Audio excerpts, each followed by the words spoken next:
এই নামটি উচ্চারণ করতে হলে তারেক রহমানের উজু করে নামটি উচ্চারণ করবেন, কারণ স্বাধীনতার মহান ঘোষকের সুযোগ্য পুত্র বাংলাদেশের বৃহত্তম রাজনৈতিক দলের চেয়ারপারসন হচ্ছে বেগম শহীদ প্রেসিডেন্ট জিয়াউর শরীফ তারেক রহমান।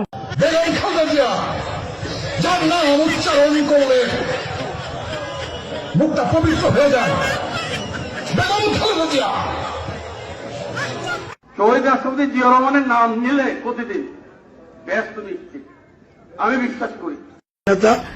এই হযরত ওমর রাদিয়াল্লাহু আনহু চার খলিফার এক খলিফা, আমার নেতা শহীদ প্রেসিডেন্ট জিয়াউর রহমান চার খলিফার মধ্যে একজন, আমার নেতা তারেক রহমান, হযরত আলী রাদিয়াল্লাহু আনহু, আমার নেতা মা ফাতেমা বেগম খালেদা জিয়া। বাংলাদেশ জিন্দাবাদ। আল্লাহ হাফেজ, সবাই ভালো থাকবেন। আসসালামু আলাইকুম।